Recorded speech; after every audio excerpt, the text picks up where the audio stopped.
All right, welcome everybody to another edition of Wednesdays with William. I'm so excited about today's show. We've got a very special guest with us, which I'm sure story time is going to be quite delightful today, so I can't wait for that. Once again, we like this to be as interactive as possible. My name is Daniel Slocky, and I'm going to be the man behind the scenes running the question and answer in the chat as well. So if you have a question, go ahead and make sure you're putting that in the Q&A portion at the bottom of your Zoom screen. And then if you guys just want to chat back and forth, go ahead and do that in the chat. I'll be monitoring both as well, so you can make sure just if your question gets put in the chat, I hopefully will do that. I'm going to make sure that I'm asking your questions too. So if something comes up, go ahead and just fire away. I'll go ahead and pop on the screen to ask your question. So I'm super excited. But once again, the whole reason why we're here to begin with is a gentleman who started off as a runway model. He has done everything under the sun since then, including starting his own makeup line called Billy's Blues. You can get all of his products at billysblues.com. So without further ado, let's please welcome our host, William Squire. William, how's it going? I am great, thank you. How are you, Daniel? I am fantastic. You know, I love your purple jacket and the glasses today.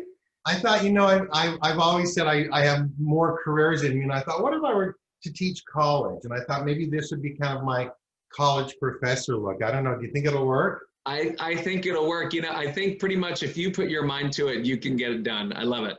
Oh, great. And congratulations on your show with Kim Courtney yesterday.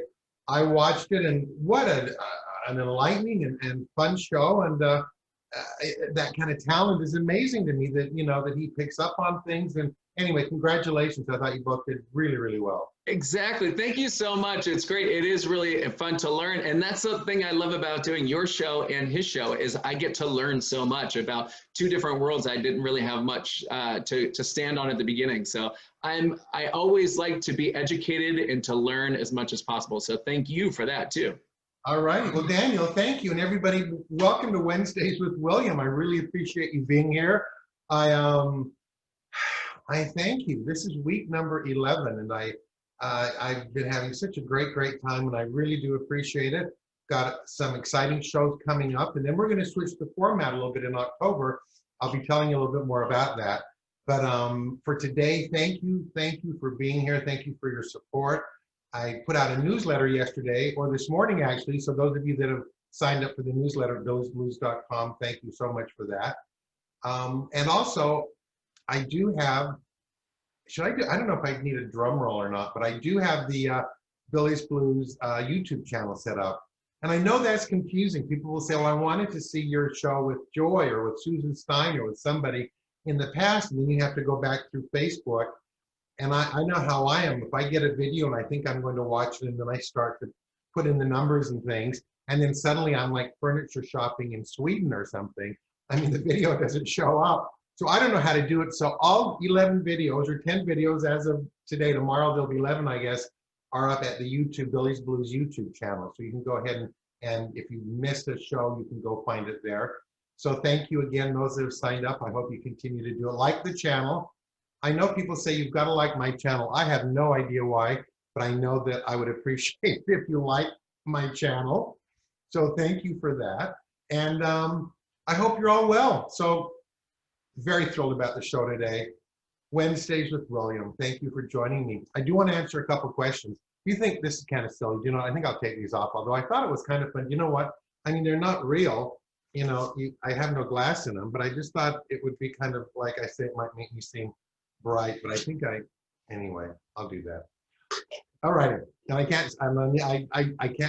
need to read. So, dear William, a couple questions before we bring on my special guest. I love your Billy's Blues glow. It has been so hot here that I keep my glow in the refrigerator. Will keeping this in the refrigerator at a cool temperature affect this product?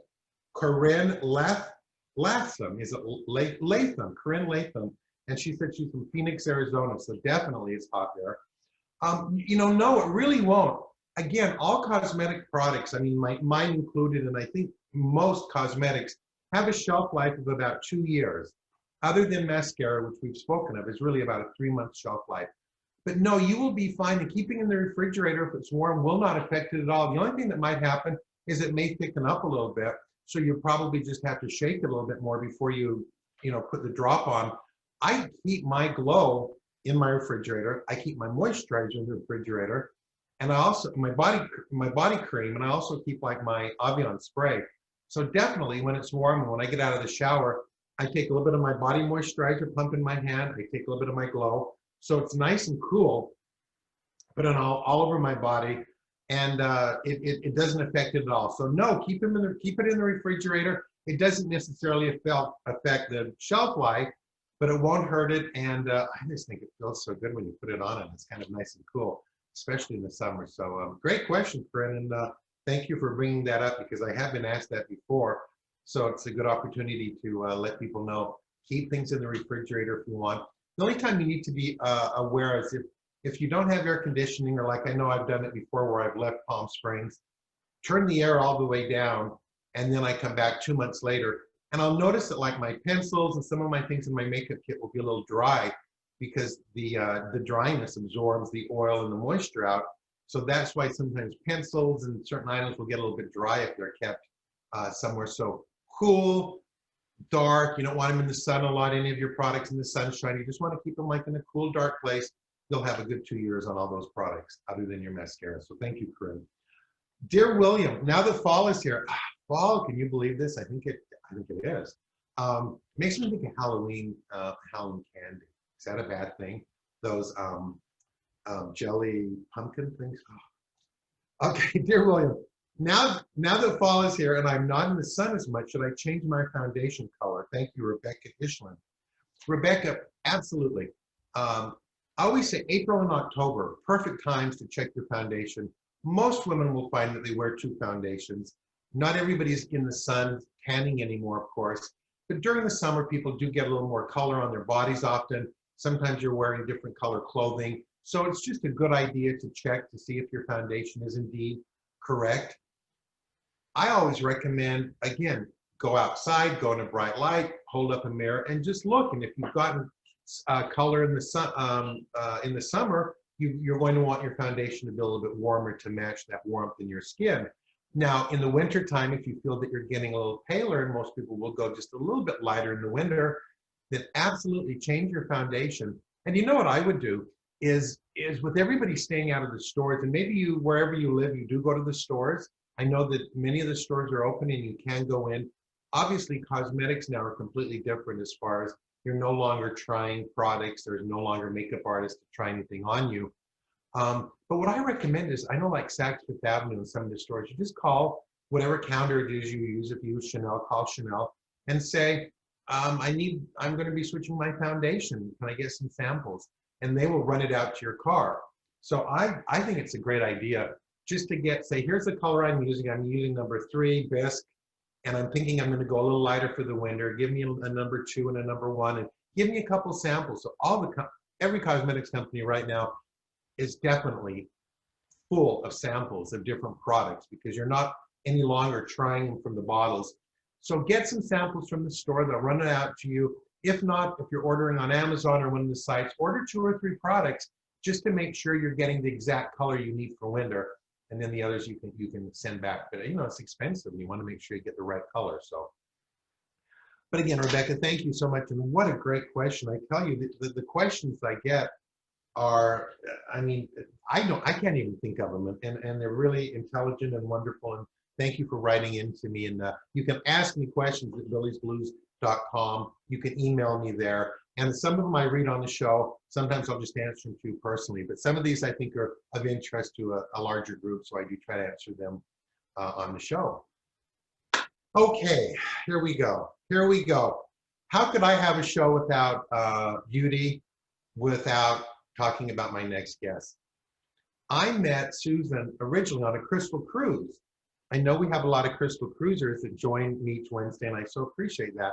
But years back, it must have been 6 years ago maybe, there was a Marilyn Monroe themed cruise. Susan and I were both booked on as entertainers. And I remember the very first day on my very first Crystal cruise, I came up to where we have breakfast. And this is even before I knew about the bacon. Those of you that are Crystalites will know what I'm speaking of. that bacon. If you've never gone on a Crystal Cruise, you go on it if nothing else for this amazing bacon they have in the morning breakfast area. Anyway, so I'm walking up and I'm looking around and I see this glorious, gorgeous creature sitting outside in a big hat, a big scarf, glasses. And first you say, what a beautiful woman. And then I did a double take and I said, but it's Marilyn Monroe. And I didn't even think, I don't know what I was thinking. I thought I'm on a Marilyn Monroe cruise, but I didn't even think of that other than there's this beautiful woman, Marilyn Monroe. And then what happened is that same day we had they have a meeting for all the entertainers and we get to meet each other. And, you know, we're told about what we do for the cruise. And then I got to meet Susan McFish and I went, oh, well, of course you're on the Marilyn Monroe cruise because you are, you know, Marilyn Monroe. So anyway, that was my first meeting with Susan. And since then we've become dear friends. We travel in the same corporate world of entertainment. So we run across each other often out in the world somewhere or other. But I am delighted to have her with me today as a guest. And if I feel like saying, put your hands together, and I want to introduce her as Marilyn Monroe, but I will introduce you to the beautiful, beautiful Susan Griffiths. So Susan, please join me. Well, hi there. Am I here? You are there. You look beautiful. You look I love it. I love the makeup. I love the lighting. I love everything. Do you love my kitchen? Because I had to move my spot. So you were very glamorous in your living room area before, and yeah. now we're in the kitchen. We're in the kitchen. You know, technology requires connection. So forgive my Raid bottle as I have an ant infestation. Hello. Welcome. Thank you so much for being here. I've been looking forward for 11 weeks to hoping that I could actually get you on the show and our schedules worked. And it's just a delight to be here. So I know people are so excited about you being here and have so many questions. But before we kind of get into it all, would you mind just telling Susan a little bit about yourself as far as where you grew up and what brought you to LA and a little bit about you? Okay, I'll try to do the Reader's Digest version because before I lose my internet, first of all, thank you for having me. I mean, honestly, when I saw all your shows, I was like, oh, one day, and it happened. So I adore you. I adore your products. I adore your spirit and your soul. So thank you. Much love to you. So grew up in California, born in Long Beach, St. Mary's Hospital, New Year's Eve. Parents moved to Upland when it was Lemon Groves, and then Dad got transferred to Utah. So you and I have the Utah connection. I went to Skyline in Salt Lake City. And when I turned 21, I was like, you know, I'm a California girl. So I packed up my car and I knew that there was something I wanted to do, move back to California. Oddly enough, ended up in Orange County and I was selling cosmetics at Bullock's Wilshire, which is now Nordstrom's at Fashion Island. And I was discovered doing Marilyn. So this photographer sort of created me into doing it. Next thing you know, I'm in Japan making commercials. And I went to Las Vegas to start a show called Legends in Concert that still runs in Las Vegas. Left Vegas to move to Hollywood, dyed my hair dark. And I said, okay, that was my Marilyn career. Now I'm going to be an actress. And a year later, I landed a movie of the week called Marilyn and Me for ABC. And it is currently running on Amazon, actually. So that was a huge break for me and an amazing experience. Went on to do Quantum Leap, went on to do Pulp Fiction, and literally it was like, okay, Meryl Streep does a lot of characters. I guess I'm just gonna do this fabulous woman because I just gave her my heart. And on to do Elton John's Red Piano Review, where I did a Candle in the Wind video behind him. So I tell people I'm touring with Elton currently. Not really. That's my life in a nutshell. No, I love it. I really do. So you did Marilyn first, but I mean, you wanted to be an actress in the Marilyn thing. Did you see that with yourself growing up? And in high school, did you say, I look like Marilyn Monroe, or was it any sort of a, no? No. In fact, wasn't a fan. I mean, you know, and I think almost that plays to my benefit because I discovered her as a person who becomes like, what would happen was I had blonde, dark hair. I know it's hard to believe I'm not a blonde. Oh no, Daniel, can you show a shot? Susan, I found a shot for it. I just have to show you right now. Yeah. one of your headshots, I guess, in LA. It's so funny. I went online, I Googled, and like 100 of your headshots came up. A lot of them with dark hair. So I said, I got to ask Susan about this. So is Yeah. this after the Marilyn, and then when you went back to acting the dark hair, was that before when you first got to LA? Well, at 17, when I had long dark hair, people would say to me, you know, you look like Marilyn Monroe. And I'd go, oh, okay. All right. But then, of course, when I moved to LA or Orange County, I had to start lightening my hair because every blonde wants to be a brunette, you know, curly like straight. Sure. So I started highlighting my hair, and then it became a daily thing. So I started off a brunette. I started off not really knowing much about Marilyn. And then it was like whammy, discovered her full on, you know, but it was interesting because as I was doing her, I was discovering her. So anything that I didn't do well at the time when I was doing it was only because I was a work in progress. But then I went to blonde. And then when I dyed my hair dark and said, okay, I'm going to be an actress, I ended up playing Marilyn. You know, and we're going to talk about some of your shows and things, but I always wondered that as far as becoming Marilyn, as an actress, of course, you sometimes you kind of play yourself, sometimes you play a part, but I imagine playing someone who's so iconic that everybody knows kind of every move and everything they do, that makes it doubly hard as an actress to play Marilyn Monroe. Yes, first of all, yes. And there are the early Marilyn, you know, where she talked like this and she had a very exaggerated voice. And then there's later Marilyn when she was like the 7-year itch and she was a little more playful. And then Marilyn towards the end started, when she worked with Strasberg, she gave up some of the more, you know, exaggerated. So it depends on which one you're doing too. Sure. And the voice can get tricky because she was doing her voice as a enhanced version, shall we say. So you kind of have to pick which one you're doing. And I think she's just a constant discovery. Even at this stage, I'm still learning new things about her. And you know, a question I always ask when I interview actresses, or I have a lot of friends, of course, that are actresses, and it's very interesting to me because I'm not an actor. I never claimed to be, and to me, it's a world I know nothing about. But some actresses, they become the part. I guess that's a certain method where they have to feel every emotion. They have to really be. I know Marilyn kind of did that, whatever you call it, that type of acting, that method acting, I guess.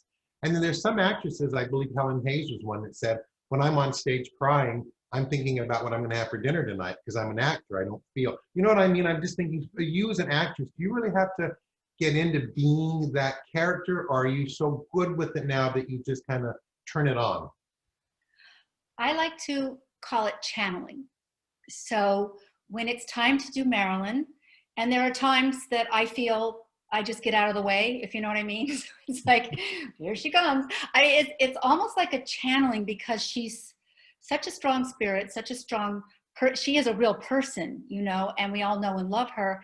And usually what I try to do is, I did the work, so I studied the gestures, I studied the whole thing. And then I think what you have to do is remove that so it doesn't become a caricature.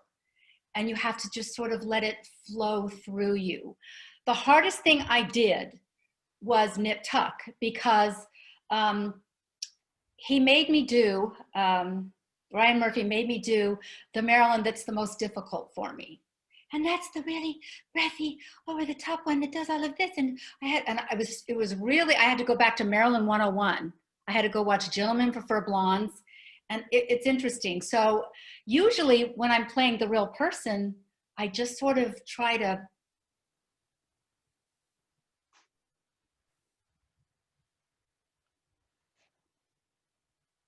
And another question, do when you know, there was a show, or again, it was a cruise. In fact, there was a Barbara Streisand woman who was doing a Barbara Streisand impersonation. And during the show, she said, Yes, Sharon. "Oh, are you there, Susan?" I think I lost you for a second. These internet and the connections are crazy, and I know that. We might have just had a little glitch in our internet connection or system, but we're looking at a gorgeous picture, so take your time. Take your time coming back. But some of you might remember, one thing I was speaking of is we did, again, a cruise once, and there was a Barbara Streisand impersonator on. Oh, she was so good, you know, and if you ever see these impersonating shows, you would see her, and during her show, hi there, Susan. I'm back. Hey, good. Sorry about that. We lost you. Hey, I was just talking about there's a Barbara Streisand impersonator that I saw once, and during her show, she said, "You do know that I'm not Barbara, just because people kind of almost." And I'm thinking when you do all these shows and sometimes you do meet and greets and things, do people sometimes? I mean, they almost think you're Marilyn, don't they? I mean, they probably don't always think you're an actress playing Marilyn. Well, Barbara Streisand is still alive, so Oh, of course. we can actually suspend belief, and Sharon's just that good that we can do that, right? Yeah. Fortunately, well, I think hopefully, let's say you would hope that people would say, "Oh my God, I never got to experience Marilyn. You gave me that feeling," Yes. Yes, of course. That's what I'm hoping for when I'm playing her, or if I'm allowed, the younger generation that falls in love with her, but they really didn't get to know her in real time. I'm hoping that maybe I can give them that flavor, that fun, yeah. Which I love that. Hey, let's look at some of your work. You've got so much work, and I know a lot about it, but as I was kind of researching, I went, you've been a busy woman these past 20, 30 years, whatever you've been doing, because you've done so much. But here, of course, I think a lot of people really became, I guess, to know you, and maybe internationally because of Pulp Fiction. Was that a good experience for you? Was it the best? I wonder about the audition process too. When you went in there, were there a room full of Marilyns, or how did the actual audition process for something like that? There's been 2 projects, maybe 3. Oh no, 3. When I auditioned for Pulp Fiction, I auditioned with Quentin Tarantino. Now, I didn't know Quentin Tarantino because Pulp Fiction was really his huge hit, but he'd done Reservoir Dogs and True Romance. But I walked into this guy with all this energy and all that. I was like, oh my God, okay. And he was a trip, and I loved him immediately. But the funny thing about Quentin is he called me at home, which I thought was interesting. And he said, Susie, you just did this big movie of the week and you played Marilyn. I'm not sure if this is a small part. I don't think you should do it. I said, oh, okay. And then I went and had dinner with an actor friend of mine, Carl, and he said, oh God, no, you do it. Quentin Tarantino is going to be a big deal. He goes, Susie, do the movie. So Quentin calls me back. He goes, I was talking to Harvey Keitel, and I'm like, talking to Harvey Keitel? He goes, and Harvey said, Quentin, if she's the best person, and he goes, would you do it, Susie? And I went, sure. And it's the best thing. I loved the 5 days I spent. I loved John Travolta. I loved Quentin Tarantino. I loved being on the set. It turned into a huge, iconic movie, and I love my Pulp Fiction residuals. You still get the checks, right? I mean, I love that. They keep coming in. That is such good news. That makes me very happy.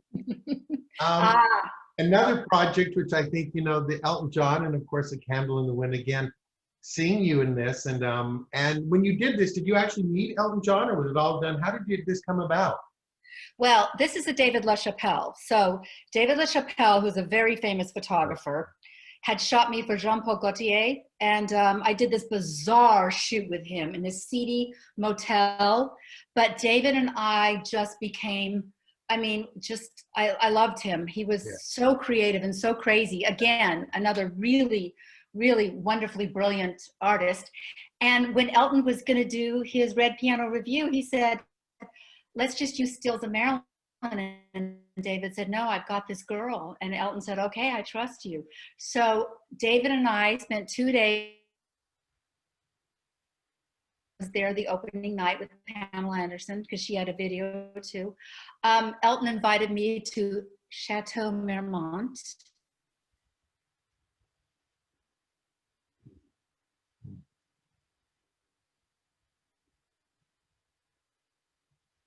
Am I breaking up? Yeah, a little bit. Missed a little bit there. So you got to Chateau Marmont, and I met Elton there. Oh. Yeah, I went up. I said hello. He said, I see you every night. I said, yes, you do. He said, you're amazing. I said, oh my God. But the funny thing about Elton is, because he's sober, he shows up to his parties, but then he leaves. Oh my gosh, he's not a party boy. And we have something in common: GQ covers. There's yours. I There's think mine. great. I look at that picture and I swear when I saw this, I thought, and this is this when I saw this before I knew you, and I kept thinking, how did they get Marilyn? Did they impose a photo of her? How did this all happen? But what a great shot for you. Was it was it a good experience shooting something like this? To see yourself on the cover of a magazine in grocery stores, airports, it's a thrill. Jimmy was interesting, but it was an interesting day. I don't think he was in a very good mood that day, but it was an amazing experience. So loved doing it. And my God, who doesn't want to be on the cover of GQ? You were on the cover of GQ too, William? Yes. And what's funny is I remember being in an airport, and that's where I noticed it more, because I wouldn't be looking at magazine things, but I'd be flying so much. I go to an airport and you could go by the little, I'd be going in to buy my, my licorice and my soda or something, and you'd see yourself in it. And it's kind of a strange experience, Anyway, all right. You know what I'd love to talk about if we could for just a little bit, Susie? Sure. Okay. I love, me, I live in the 1960s. So the thought that you did this whole Vegas experience, I mean, not in the 60s, but Vegas experience, but now you're still performing with the Frank and Marilyn and Dino and Sammy. And I mean, you are the Rat Pack. Do you enjoy doing these shows? I know they've stopped over the last month, but you must love this. And there's you and Andy. What a beautiful shot of the two of you. I absolutely, you know what? It's the best era. It's the best time. For me, oh my God, to be able to sing those songs, to work with Frank, Dean, and Sammy, which is usually Andy Domino, Sebastian Anzaldo, and Lambus Dean.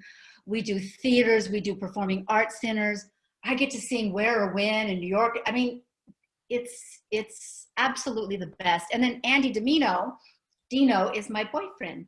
So I believe we met well on that same cruise. Was he on that cruise where we met? Or I know I've met him, and if not then, and what a talent he is. And the two of you, I imagine you two go shopping together. People have got to take a second look, even out of makeup and costume, because just you look like, Dean and Marilyn. So no, I look like a bag lady lately.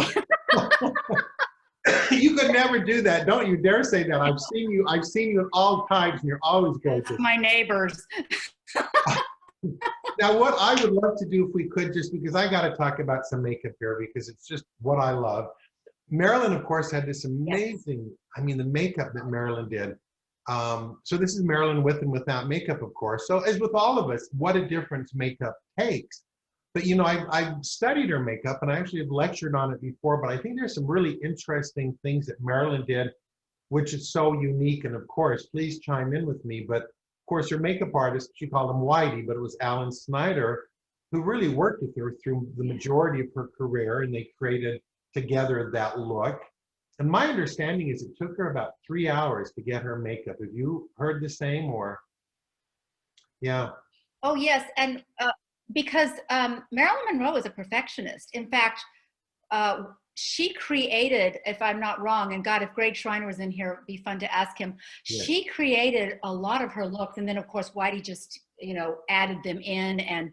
But a lot of it was her studying her face for hours, what I hear, and she would just figure out which, we all have better angles of our face, and she really literally spent the time to create ways to get the eyebrow right, to do this. And I think, of course, Whitey probably helped her with the actual makeup and all his expertise, but a lot of it was her genius as well. Yeah. How long does it take you to do your makeup for a show or for a shoot? Well,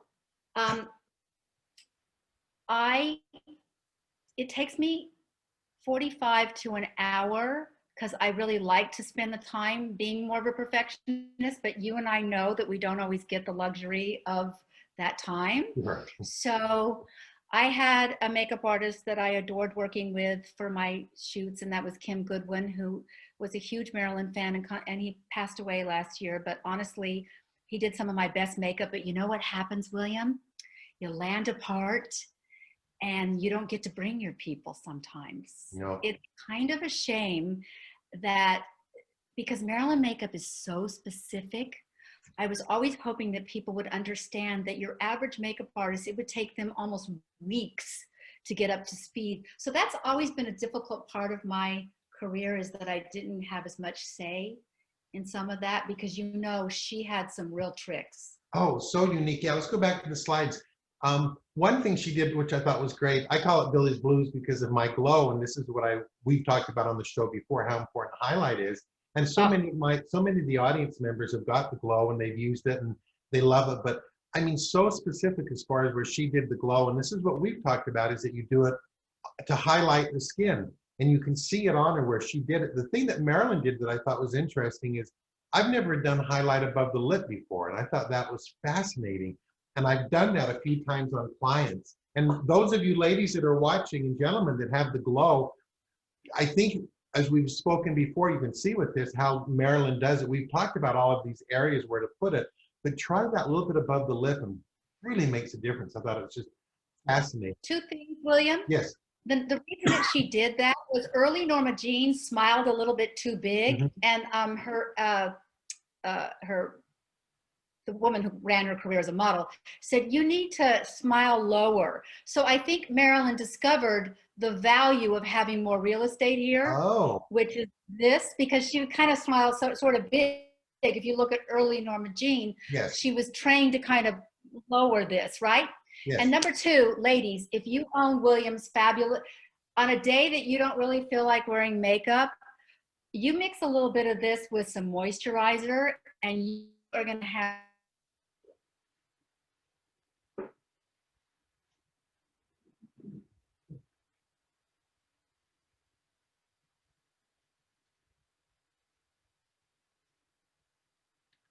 Uh-oh, another little glitch.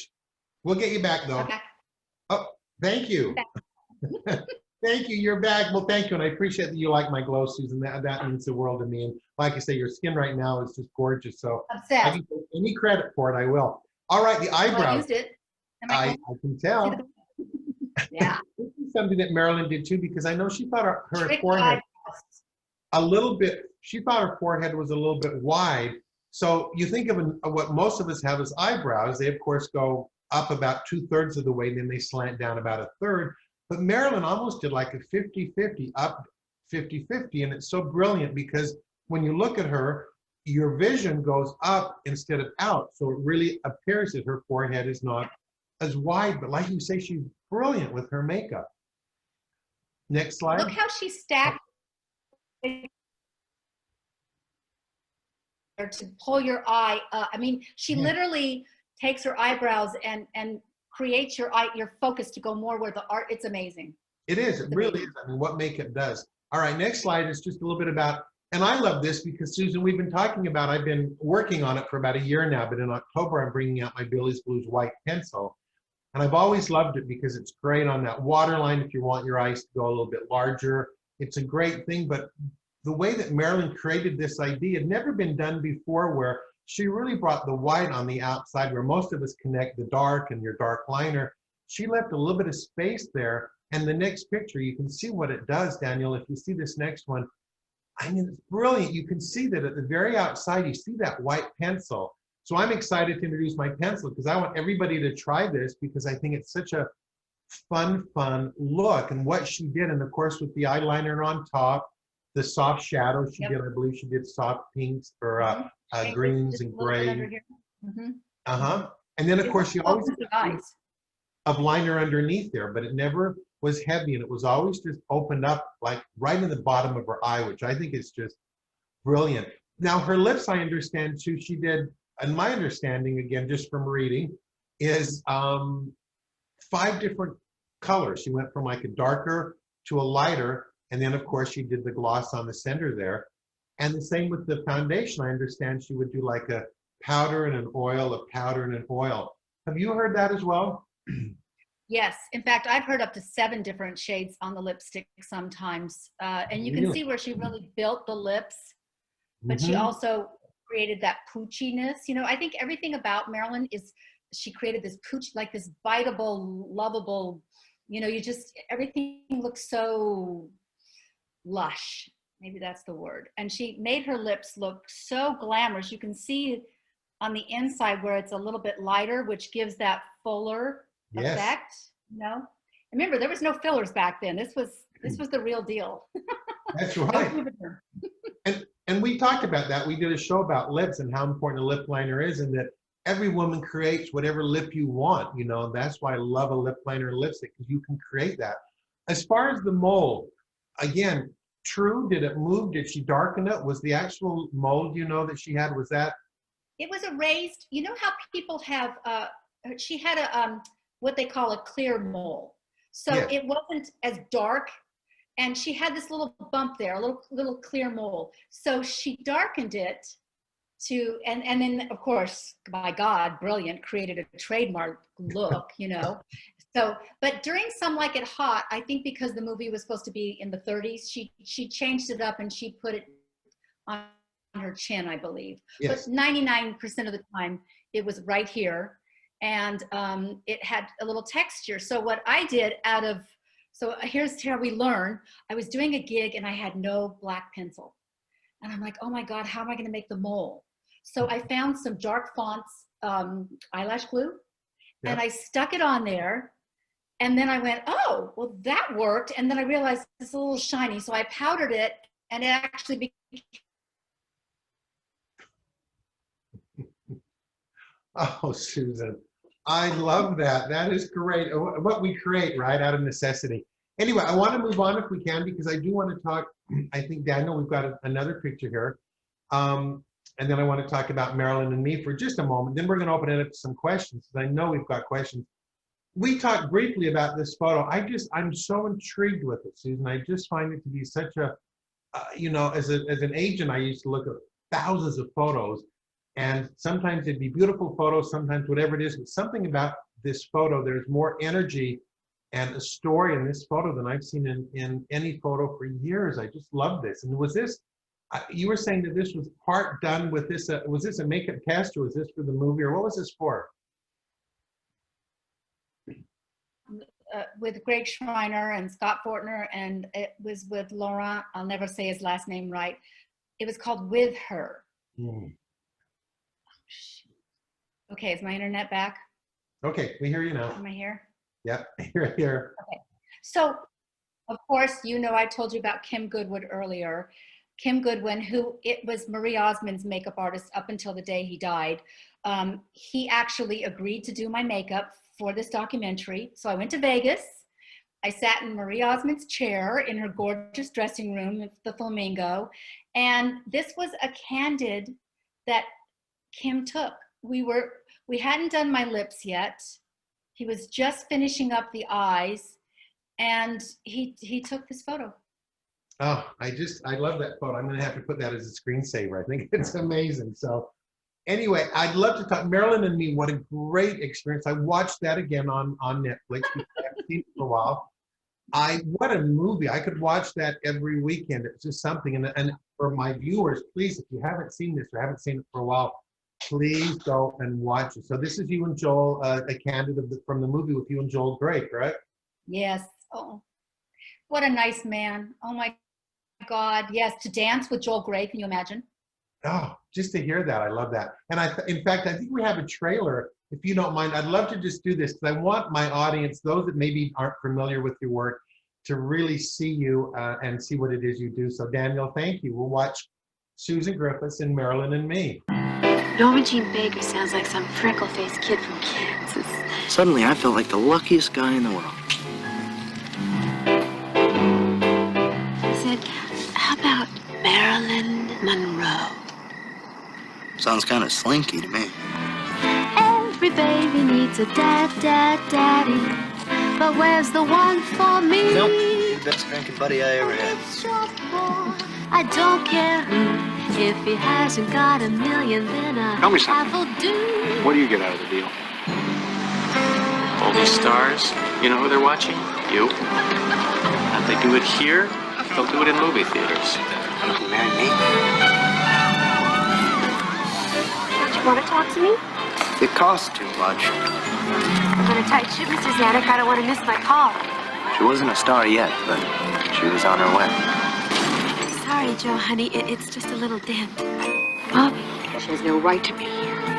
I just want to say Don't make a goodbye. scene. Tranquilizers. And they help. They really help. Don't you think you had enough of those? Well, how do you think he'll feel about this? You can't get up one morning and say, I'm scared. Call off the extras. To hell with the director. How does a nobody like you talk to me about success? Stay away from me, Bobby. I'm no good at you. Stop. You understand? I'm not. Stop talking like that! And action! You've shot more film on my keister than you have on my close-ups. Started getting 1,000 fan letters a week. When Niagara opens, that number could double. I now pronounce you man and woman. A year or so from now, you kids can get married again. After Niagara has made Marilyn a star. We've been married 5 days. The best days of my life. To me, she was Norma Jean. Always was, always will be.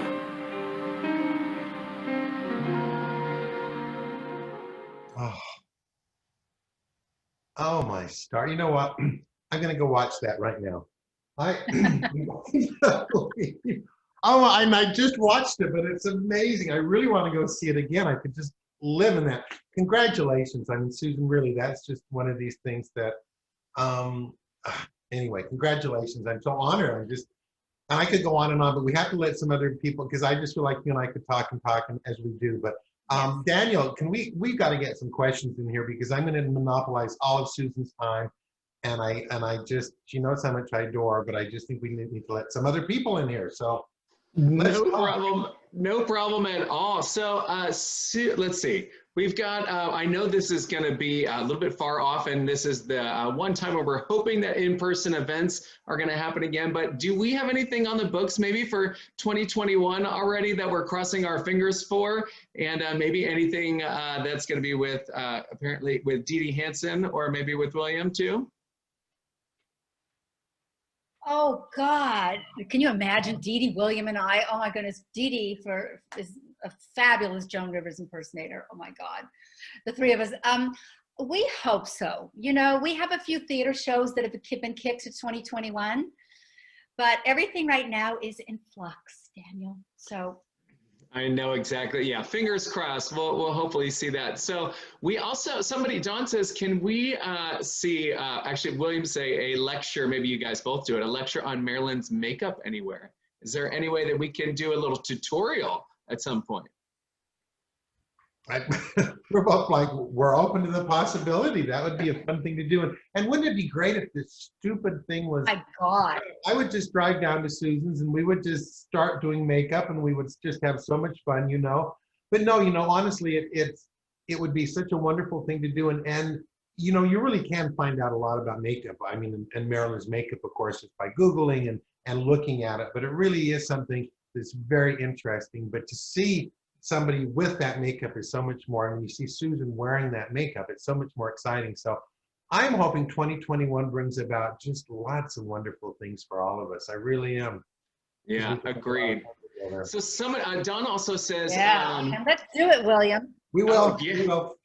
I love it. So how did Marilyn layer the powder and oil? And did she use pearl powder, or what? How did that whole process go about? Well, my understanding, and Susan, please jump in, but she would do oil. I mean, actual oil, like a baby oil. She'd put it over her whole skin, like a powder puff would puff over that, and then put the oil over the powder. And that was a process she kept doing to get that beautiful, beautiful glow. If you look at her skin, it's like it's just about jumping out because it has such a beautiful glow to it. But again, she really practiced. She knew what she was trying to do. But I've never actually done that. I mean, I've never even attempted to do that. But that's how they used to do it, because they would use oil and powder back then. They really didn't have that many different options. So all I can tell you is it was just oil, powder, oil again over the powder up to 5 times. That makes me want to powder. It was Vaseline. You know what, William? I believe it was Vaseline. Was it? I didn't know. I knew it was some sort of oil, so it could have been that Vaseline. I believe it was Vaseline. And, you know, can you imagine using Vaseline? I mean, Vaseline, but that's what I believe. She used Vaseline And it would give her that ethereal glow. And like you said, of course, she'd have to powder, but I think it was. And now later, she may have switched. Right, and I know she did Vaseline on her lips too. That was something she did with the shine. She really loved that in between all the coats of lipstick. So and Vaseline was something that was used, of course, back in that era, much more than we think about it now. So anyway, good question. Yeah, I mean, let's do it. Daniel, should we let you go put Vaseline and powder on 5 times? We want to see what happens. I know, Vaseline. I tell you what, that's one thing that people I don't have any right now, but Vaseline comes in handy a lot. I will tell you that. But and I think actually the creator of Vaseline made it originally. It was petroleum jelly. Actually created it so you can ingest it. He took a tablespoon a day, I think, and he lived to be over 100. Some crazy story like that. So petroleum jelly, not necessarily Vaseline, but it is and you know what I do too, since we're all family here and friends. At nighttime, I get not Vaseline. I've done it before, but I love like Vicks. You know, the Vicks with the mentholatum smell, and I put that on my feet at night, and then I put you know, like socks on. But you know, if you're ever sick, people always say you put that here and you smell. But I put it on my feet, and not only does it make it soft, it's just something about that, and that scent is just, I love that stuff. It's great. Okay. Talking about regimens, and it's not water soluble. Oh, yeah, exactly. Yep. So it definitely lasts. Yeah. So it holds the moisture in. Yeah. Yes. Exactly. So everybody talking about regimens, and the chat has been blowing up throughout the course of the day, Susan, about your skin being amazing. They're wondering what your skin regimen is and what you do on a daily basis. Oh, okay. Well, I actually do have a little bit of a regimen. As we all know, for me, because of the virus, I have not been doing anything fillers or Botox or anything like that. I really thought, okay, well, if I'm not working, I want to see what I can do to make my skin get the ultimate pop. So I discovered something called Glow Pro. I was talking to William about this, and Glow Pro, but I only recommend, there's a lot of microneedling out there, but I only recommend Glow Pro because they use a medical grade steel. But Glow Proing every other day is an actual amazing thing to do, along with the new cryo rollers. The cryo rollers you stick into the freezer, again, they're steel, and then you cryo roll your face with these freezing cold cryo rollers. But my God, what they do, you can literally sit in your big mirror and watch your pores disappear. So the microneedling makes micro holes that allows your skincare to go in 200 times deeper, and so you don't end up putting it on your pillowcase. So to make your own collagen is better than drinking collagen, because drinking collagen can be a little erratic as to where the collagen goes. But big fan of microneedling, big fan of infrared sauna. I infrared sauna every other day because it does amazing things. Also, you're sitting in light therapy, and light therapy is really great for the skin, really great for healing. I'm a huge fan of Manuka honey.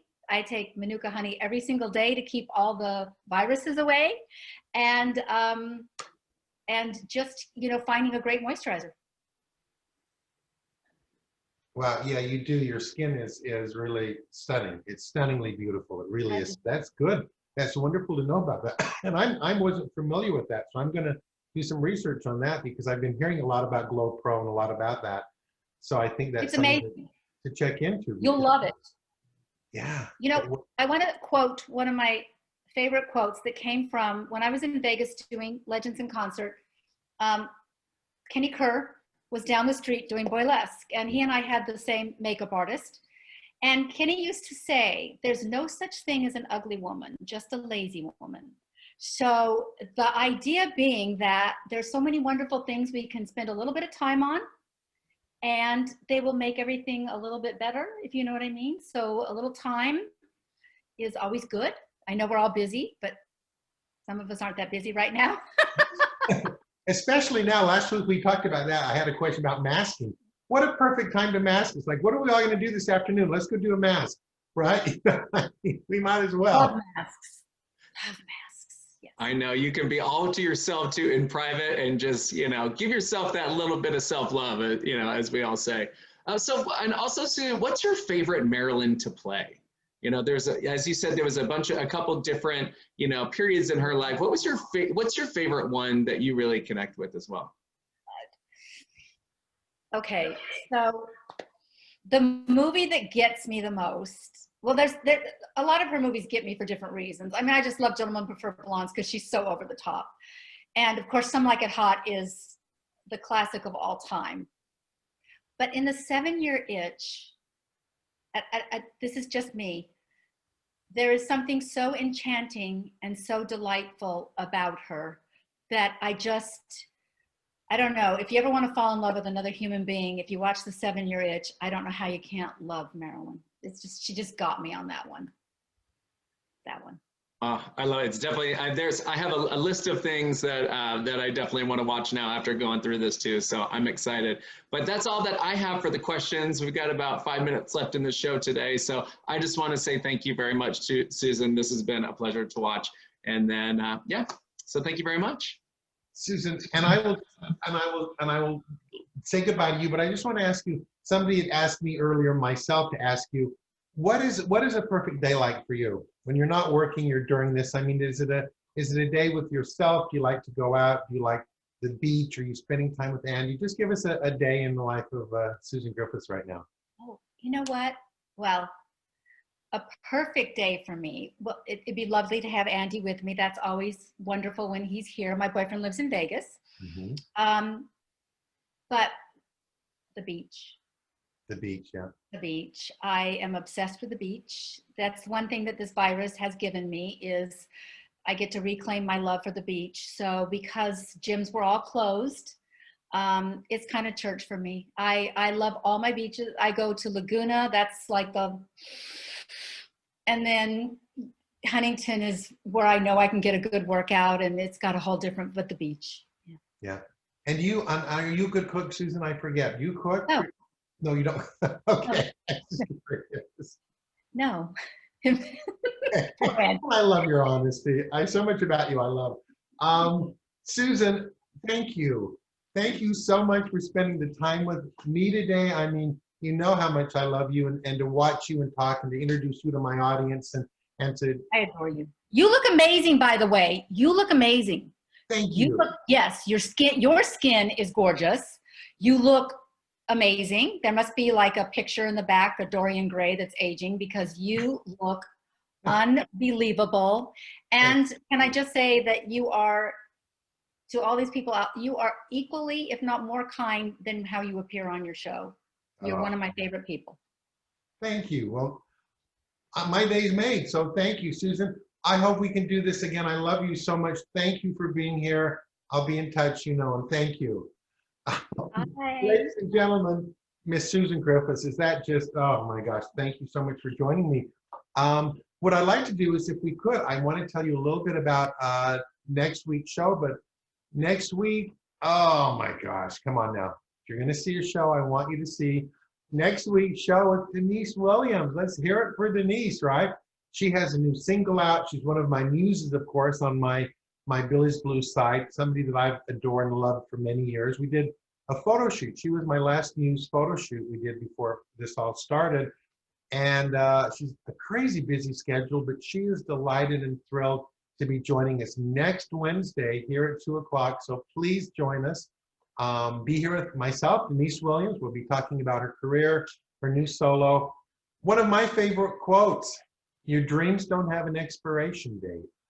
So think about that a little bit because it's true, right? We've talked about that. I don't know what tomorrow's going to hold, but for those of you that maybe haven't done everything you think you need to do in life, I hope that you remember that you can still do it. So I am absolutely excited about today. I've been having the most wonderful, wonderful Wednesday. It's been a joy to be here with you all.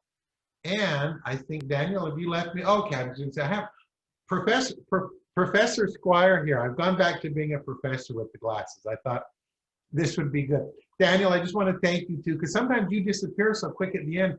I never really get a chance to officially thank you for doing everything you do. And I get messages all week long about Daniel is so wonderful and what a cutie and isn't he nice and everything. So I just wanted to on film or on screen, thank you so much for all that you do. So I thank you so much. That makes me feel very, very good inside. And I'm just blessed to be a part of this show. And thank you so much. I'm glad that our paths crossed via, you know, a different avenue that has helped us create this show and lead into other things. So I'm very thankful to you as well.